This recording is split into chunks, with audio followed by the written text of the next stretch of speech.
Hello my dear students, कैसे हैं आप लोग? जैसा कि अच्छे ही होंगे।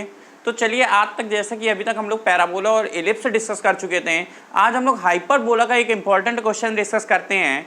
जैसा कि एक क्वेश्चन आपके सामने लिखा हुआ है 16x² - 9y² = 144। ये एक हाइपरबोला की इक्वेशन है। इसमें आपको सब कुछ बताना है, यानी कि आपके इसमें क्या क्या होता है। जैसे ट्रांजैक्शन एक्सिस होता है, कंजुगेट एक्सिस होता है, इसकी लेंथ भी बतानी है, इसकी इक्वेशन भी बतानी है। इसके अलावा आपका वर्टेक्स हो जाएगा, सेंटर हो जाएगा, वर्टेक्स हो जाएगा, इसेंट्रिसिटी हो जाएगी, फोकस हो जाएगी, डायरेक्ट्रिक्स हो जाएगी, लेटस रेक्टम हो जाएगी, दोनों फोकस के बीच की दूरी हो जाएगी, दोनों डायरेक्ट्रिक्स के बीच की दूरी होगी। जैसा आपको पता होगा कि लेटस रेक्टम में लेंथ भी होती है और लेटस रेक्टम की इक्वेशन भी आ सकती है आपके उसमें। फिर इसके अलावा P एक पॉइंट हाइपरबोला में है, S1 और S2 यहाँ पर फोकस है। क्वेश्चन में गिवन होगा P एक पॉइंट है, S1 S2 आपके फोकस हैं, तो P S1 minus P S2 क्या होगा। ये सारी चीज़ें आपकी उसमें हाइपरबोला में पूछी जाती हैं। तो चलिए, एक क्वेश्चन है, इसी क्वेश्चन में हम लोग सभी कुछ फाइंड करके देखते हैं कि क्या क्या आंसर आते हैं। तो चलिए स्टार्ट करते हैं। जैसा कि पहला क्वेश्चन है 16x² - 9y² = 144। तो इसको पहले x² - y² b² = 1 के फॉर्म में चेंज करते हैं। तो चलिए क्या करेंगे, यहाँ पर हम लोग 144 से डिवाइड करेंगे। बताइए, यदि 144 से डिवाइड करेंगे, कितना किया, अपॉन 144 माइनस 9y² 144 = कितना हो गया, 1। डिवाइड करके कैंसिल हो गया, तो x²/9 माइनस y² 16 = 1। ये एक हाइपरबोला की इक्वेशन दिख रही। हाइपरबोला क्या होती equation, x² minus y² b² +1 भी होता है और -1 भी होता है। +1 मतलब फर्स्ट टाइप मान के चलिए, -1 मतलब सेकेंड टाइप मान के चलिए। तो ये पहले टाइप का। यहाँ पर A और B में कौन बड़ा है कौन छोटा है ये नहीं चेक किया जाता है, ये हम लोग इलिप्स में चेक करते थे, बट हाइपरबोला में नहीं चेक करते। हाइपरबोला में ये चेक करते हैं कि यहाँ पर +1 है कि -1 है। तो चलिए यहाँ पर अगर कंपेयर करेंगे तो A = आपको साफ साफ दिख रहा होगा 3, क्योंकि A² 9 है। इसी प्रकार B = कितना दिख रहा है आपको, 4, क्योंकि B² 16 है। यहाँ पर आप एक काम करिए, E की वैल्यू पहले से फाइंड आउट करके लिख लीजिए। E = होता है इलिप्स में, हाइपरबोला में 1 + b² A²। उसमें क्या होता था, इलिप्स में माइनस लगता था। तो अंडर रूट के अंदर 1 - b² A² यानी कि 16/9 और 16/9 प्लस है, तो 16/9 है। अब ध्यान से देखिए, 5/3 आंसर आ जाएगा। 9 + 16 25, 25/9 हो गया आपका 5/3। तो आपका हाइपरबोला कितना, इसेंट्रिसिटी 1 से बड़ी होनी चाहिए, 1 से बड़ा आ रहा है 5/3, यानी कि इसेंट्रिसिटी आपको पता चल गई 5/3। तो यहाँ पर लिख लेते हैं E = 5/3 हो गया। अब बात करते हैं हम लोग length of transaction axis. Hyperbola आपको पता है किस शेप का बनता है। अगर हम लोग हाइपरबोला बनाएं तो कुछ इस शेप का हाइपरबोला बनेगा। देखिएगा ध्यान से, एक्स एक्सिस है, वाई एक्सिस है, एक इधर आएगा, एक इधर आएगा। ये आपका सेंटर कहलाएगा, जो कि 0,0 होगा। ये आपका यहाँ पे, यहाँ से यहाँ तक वर्टेक्स होगा, ये भी वर्टेक्स हुआ। दोनों वर्टेक्स के बीच की दूरी ये हो जाएगी। ये आपका फोकस हो जाएगा, यहाँ आपका फोकस हो जाएगा, 2 फोकस हो गए। ये और ये डायरेक्ट्रिक्स हो जाएंगी आपकी, पीछे की तरफ डायरेक्ट्रिक्स होती हैं इसमें, क्योंकि E की वैल्यू 1 से कम होता है। डायरेक्ट्रिक्स की इक्वेशन x = ±A/E रहेगी। फोकस ±A, 0 रहेगा। लेटस रेक्टम फोकस से होकर जाएगा और एक्सिस जो है परपेंडिकुलर, इस पे परपेंडिकुलर होगा, यानी कि इसकी इक्वेशन और इसकी लेंथ लिखने को आ सकती है। लेंथ होगी 2b² A, अभी लिखेंगे। x = AE पर कट करेगा, x = -AE पे कट करेगा, तो ये सारा इक्वेशन हो जाएगी लेटस रेक्टम में। तो यही सारी चीज़ें हम लोग अभी पढ़ने वाले हैं। तो चलिए लेंथ ऑफ ट्रांजैक्शन एक्सिस की बात करते हैं। तो ट्रांजैक्शन एक्सिस ये वाली एक्सिस होती है और कंजुगेट एक्सिस आपकी वाई एक्सिस होगी।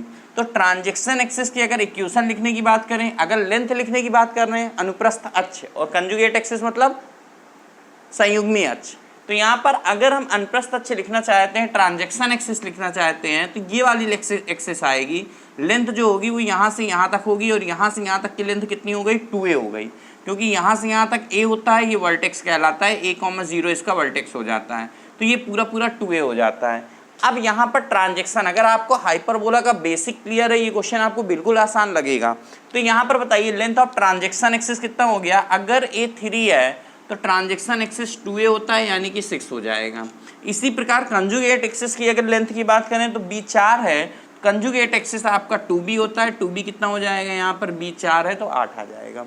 इसी प्रकार इक्वेशन ऑफ ट्रांजैक्शन एक्सिस, तो ट्रांजैक्शन एक्सिस तो ये थी, ये एक्स एक्सिस है, क्या है, एक्स एक्सिस है, लेकिन अगर इक्वेशन की बात करें, क्या है, एक्स एक्सिस है, लेकिन अगर आपसे इक्वेशन की बात करें तो इक्वेशन होगी y=0, आपका आंसर होगा y=0।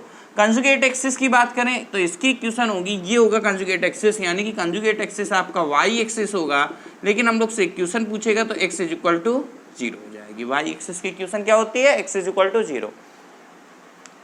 अब बात करते हैं, ध्यान से देखिए, सेंटर, वर्टेक्स, इन सब की बात करते हैं। तो सेंटर यहाँ पर क्या होगा, ये चीज़ आपको ध्यान से समझनी है। देखिए सेंटर आपका बिल्कुल ये होगा बीच में, तो अगर इस फॉर्म की इक्वेशन है x² upon a² - y² upon b² +1 हो या -1, तो सेंटर 0,0 होगा। यहाँ पर अगर x -1 का होल स्क्वायर या x -2 का होल स्क्वायर या x +1 का होल स्क्वायर इस तरह से लिख देते हैं। इसी प्रकार कुछ मान लीजिए यहाँ भी लिखा होता y +1 का होल स्क्वायर या y -1 का होल स्क्वायर, कुछ भी इस तरह से लिखा हो तो सेंटर चेंज होता। यहाँ पर सेंटर कितना हो जाएगा, 0,0। तो चलिए कुछ कायदे से लिखते हैं। पहले हम लेंथ और इक्वेशन को रफ करते हैं। ये जो ऊपर लिखे हुए हैं 4 पॉइंट, इनको अगर हम रफ कर दें, ये सब रफ कर देते हैं, इनको रफ कर दें तो आगे की बात करते हैं हम लोग। सेंटर, वर्टेक्स, फोकस इन सब में आते हैं, डायरेक्ट्रिक्स वगैरह सभी कुछ देखते हैं। तो यहाँ पर बताइए सेंटर कितना हो जाएगा, सेंटर होगा आपका 0,0। फिर इसके बाद वर्टेक्स की बात करते हैं, तो वर्टेक्स आपका ±a,0 होता है। कितना होता है, +-a,0। तो उसके अकॉर्डिंग क्या होगा, +- a की वैल्यू आपको साफ साफ दिख रहा है 3 है, तो कितना आंसर आ जाएगा, +-3,0। इन दोनों में कौन बड़ा है कौन छोटा है ये चेक करने की जरूरत नहीं होती है। वर्टेक्स आपका पहले टाइप है तो बस यही हो जाएगा। बात करते हैं इसके बाद इसेंट्रिसिटी। तो इसेंट्रिसिटी ये हम लोग निकाल चुके हैं, 5/3 ये लिखी हुई है, तो इसेंट्रिसिटी आपको पहले ही निकाल लिया था। बात करते हैं फोकस की, तो जो फोकस होगा वो होता है ±AE,0। अब बताओ AE कितना हो जाएगा, A आपका AE इन दोनों का मल्टीप्लाई करेंगे तो 5 आ रहा है, देखिए 3 कैंसिल हो जाएगा, 5 आ जाएगा। तो यहाँ कितना आ गया, ±5,0। अगर बाई चांस आपसे डायरेक्ट्रिक्स पूछ लिया तो डायरेक्ट्रिक्स में या फिर आपसे इक्वेशन ऑफ डायरेक्ट्रिक्स पूछेगा या फिर लेंथ ऑफ डायरेक्ट्रिक्स। डायरेक्ट्रिक्स मतलब नीता, हिंदी चलेंगे तो सेंटर मतलब केंद्र, वर्टेक्स मतलब शीर्ष, फोकस मतलब नाभि, और इक्वेशन ऑफ डायरेक्ट्रिक्स मतलब नीता, नीता का समीकरण। तो अगर नीता की समीकरण कहा जाए तो ये x= क्या होगी, ±AE, क्योंकि ये AE से होकर जाएगी, फोकस से होकर जाएगी, और फोकस कितना होता है ±AE,0, यानी कि AE की वैल्यू हम लोग कैलकुलेट कर चुके हैं 5 है, तो ये 5 से होकर जाएगी, +5 और -5, तो इक्वेशन जो हो गई वो x=+-5 हो गई। एक हो गई x=5 और दूसरी हो गई x=-5। अब अगर लेंथ ऑफ डायरेक्ट्रिक्स की बात करें, लेंथ ऑफ डायरेक्ट्रिक्स बताइए, लेंथ ऑफ डायरेक्ट्रिक्स कितना हो जाएगा, तो डायरेक्ट्रिक्स की नहीं, डायरेक्ट्रिक्स का लेटर सेक्टर में लेंथ होगा, तो यहाँ पर डायरेक्ट्रिक्स, ये क्या कर दिया, ये इक्वेशन ऑफ डायरेक्ट्रिक्स की बात कर रही है, हम लोग लेटर सेक्टम लिख रहे हैं, इक्वेशन ऑफ डायरेक्ट्रिक्स अभी लिखेंगे, ध्यान दीजिएगा। अभी हम लोग जो बात कर रहे हैं वो डायरेक्ट्रिक्स की नहीं कर रहे हैं, लेटर सेक्टम कर रहे हैं कि फोकस से होकर जाएगी। जो हमने बोला था वो डायरेक्ट्रिक्स की बात नहीं थी, वो लेटर सेक्टम की बात थी कि यहाँ पर ये जो लेटर सेक्टम होगी आपकी, ये होगी फोकस से होकर जाएगी। तो हम लोग किसकी बात कर रहे थे, लेटस रेक्टम की बात कर रहे थे। तो लेटस रेक्टम ±AE से होकर जाएगा, क्योंकि ये वाला AE होगा, ये वाला -AE होगा। तो ये लेंथ ऑफ लेटस रेक्टम हम लोगों ने लिखा है, लेंथ नहीं बल्कि इक्वेशन ऑफ लेटस रेक्टम क्या होगी, x=+-5 लेटस रेक्टम। अब यहाँ लेंथ ऑफ लेटस रेक्टम लिखें, लेंथ ऑफ लेटस रेक्टम। अगर इसकी लेंथ की बात करें तो लेंथ होती है 2b²/a। कितनी होती है, 2b²/a। 2b² कितना हो जाएगा, b 4 है तो b² 16 हो जाएगा, ये लिखा हुआ है। तो 2 × 16/a की वैल्यू आपको पता है 3 है। a कितना है, यहाँ पर 3 है, तो 16 दूनी 32/3, यानी कि आंसर जो होगा वो कितना हो जाएगा, 32/3। तो ध्यान रखिएगा, हम लोग अभी तक किसकी बात कर रहे थे, लेटस रेक्टम की। तो x= कितनी हो गई, लेंथ जो होगी वो आपकी 32/3 हो जाएगी। यहाँ पर लेंथ दोनों सेम होती है, होती दो आपकी लेटस रेक्टम है, लेटस रेक्टम मतलब नाभि लंब। तो ये क्या है, नाभि लंब की लंबाई, तो दोनों नाभि लंब की लंबाई सेम होगी, 32/3 होगी। नाभि लंब की इक्वेशन अलग अलग होगी, क्योंकि एक इधर होती है और एक इस साइड होती है। तो कितनी हो गई, x=+-5। अब बात करते हैं हम लोग डायरेक्ट्रिक्स की। देखिए डायरेक्ट्रिक्स छूट गया था, हम लोग लेटस रेक्टम लिखे। अब एक बात करते हैं हम लोग कि अगर दोनों फोकस के बीच की दूरी पूछेगा तो आपसे क्या आंसर देंगे। अब चलिए दोनों फोकस के बीच की दूरी की बात करते हैं। किसकी बात करते हैं? F1 F2, यानी दोनों फोकस के बीच की दूरी की बात करते हैं। तो एक फोकस सेंटर से 5 कदम आगे है, ±5,0 है, तो यानी कि एक सेंटर से 5 कदम आगे है, दूसरा सेंटर से 5 कदम पीछे है। तो दोनों फोकस के बीच की दूरी कितनी हो जाएगी? 2AE। एक AE मतलब 10 हो जाएगी, 5 आगे 5 पीछे, तो 5 5 कितना हो गया? 10 हो जाएगी। वैसे भी आपको याद रखना पड़ेगा दोनों फोकस के बीच की दूरी कितनी होती है? 2AE होती है, क्योंकि एक होता है सेंटर से AE कदम आगे और दूसरा होता है सेंटर से AE कदम पीछे, तो दोनों के बीच की डिस्टेंस कितनी हो गई? 2AE। यहाँ पर आपको साफ साफ दिख रहा था कि 5 है, तो 5 कदम आगे 5 कदम पीछे, टोटल कितना हो गया? 10। यानी दोनों फोकस के बीच की दूरी F1 F2 कितना आ गया? आंसर 10 आ जाएगा। F1 F2 कितना आ जाएगा? 10 आ जाएगा। अब हम लोग बात करते हैं D1 D2 की, किसकी? दोनों डायरेक्ट्रिक्स के बीच की दूरी की। अब देखिए डायरेक्ट्रिक्स की इक्वेशन पहले लिखते हैं, क्योंकि ये भी छूट गया था। लैटिस रेक्टम हम लोग ने पहले लिख लिया है, अभी डायरेक्ट्रिक्स और दोनों डायरेक्ट्रिक्स के बीच की दूरी लिखते हैं। चलिए इसे रफ करते हैं, ये आप समझ चुके होंगे अच्छे से। अब बात करते हैं हम लोग डायरेक्ट्रिक्स की। किसकी? डायरेक्ट्रिक्स की। तो देखिए जो डायरेक्ट्रिक्स होगी वो होता है इक्वेशन x = ±a/e। ये आपको याद होना चाहिए, क्योंकि ये क्या होता है? a/e वर्टेक्स से इधर पहले से जाती है, यानी कि अगर y एक्सिस ये है तो बिल्कुल पास पास ऐसे जाएगा। इक्वेशन याद होना चाहिए, x = ±a/e होता है डायरेक्ट्रिक्स की इक्वेशन। याद होगा तो कोई दिक्कत नहीं आने वाली है, तुरंत बता सकते हैं। अब देखिए यहाँ पर x = ±a/e की बात करें तो a कितना है यहाँ पर? 3, और e कितना है? 5/3, तो यानी कि 3/e है, 5/3, 3 ऊपर चला जाएगा, तो x ± 9/5 आ जाएगा। अब बात करते हैं दोनों डायरेक्ट्रिक्स के बीच की दूरी। ये तो डायरेक्ट्रिक्स की इक्वेशन हो गई, एक हो गई x = +9/5, दूसरी हो गई x = -9/5। अगर दोनों डायरेक्ट्रिक्स के बीच की दूरी हम आपसे कहें कि D1 D2 कितना होगा, तो एक सिंपल सी बात है, D1 D2 क्या बताएंगे? बताइए D1 D2 कितना होगा? एक है 9 सेंटर से 9/5 इस साइड, दूसरी है सेंटर से 9/5 इस साइड, तो कितना हो गया? 9/5 + 9/5, या आप कहेंगे 9/5 का 2 गुना, तो कितना हो गया?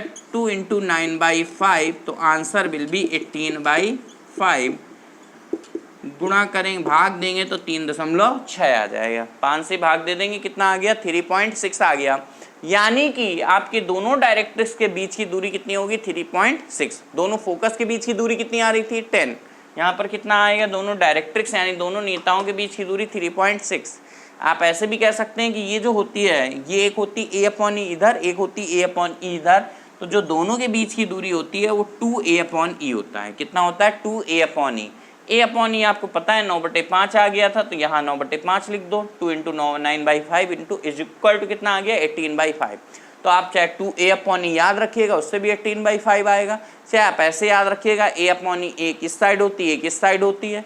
9/5 आ रहा था a/e, देख लीजिए, तो यानी कि एक है 9/5 इस साइड, एक है 9/5 इस साइड, तो कितना हो गया? 9 दूनी 18/5 की 18/5 आंसर दे दीजिएगा, 3.6 आ जाएगा।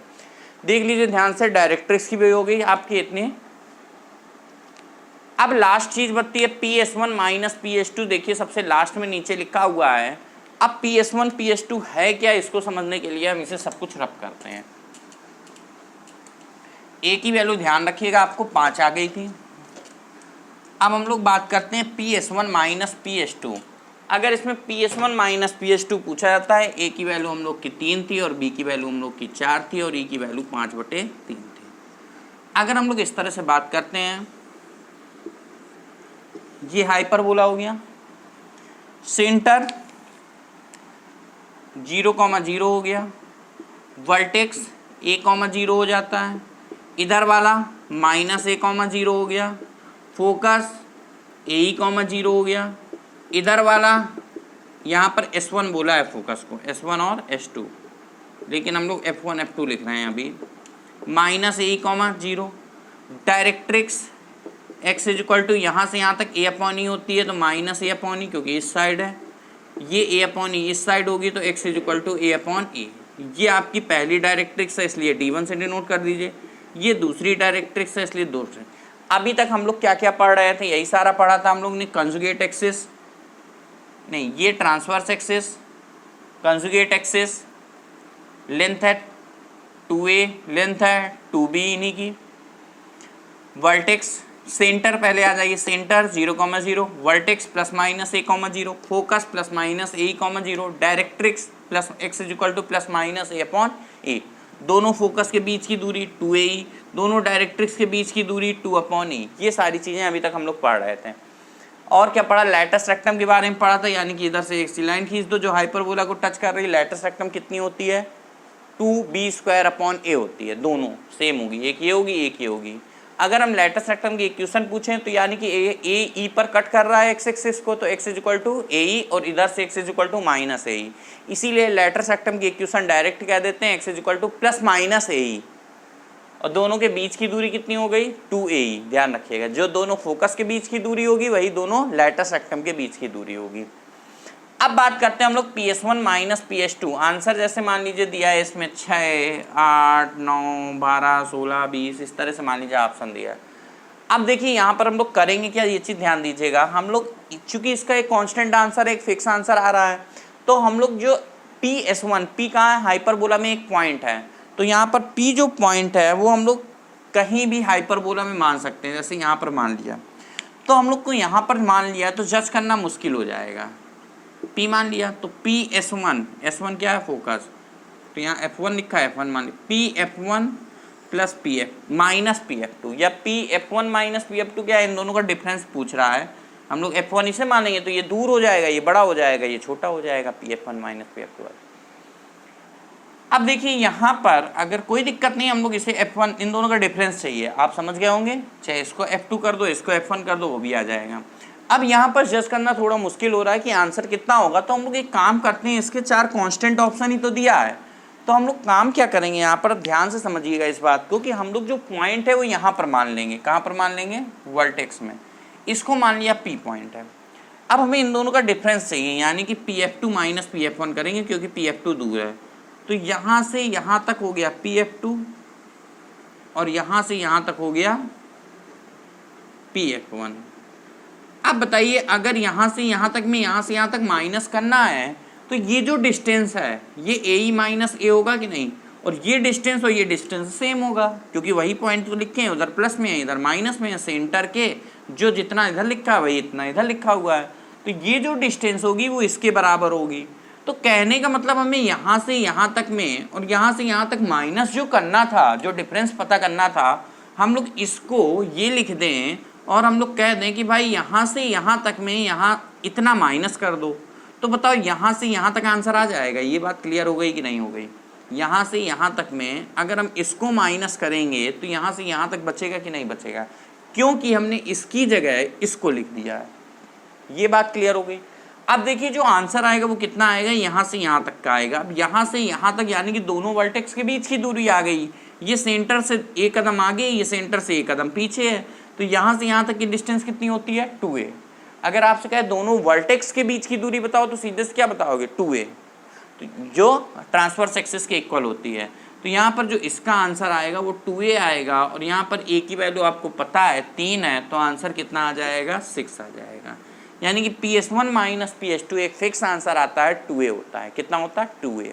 इसी प्रकार इलिप्स में पूछा जाता है PS1 प्लस PS2। क्या पूछा जाता है इलिप्स में, दीर्घवृत्त में, PS1 प्लस PS2, तो भी उसका आंसर 2a आता है। यहाँ पर क्या पूछा जाएगा आपसे, PS1 माइनस PS2, तब भी इसका आंसर कितना आएगा, 2a। यहाँ पर माइनस लगा होगा, बीच में हाइपरबोला देगा, और इलिप्स देगा तो क्या लगा होगा, प्लस लगा होगा। आंसर सेम आएगा, सभी के आंसर 2a आएंगे।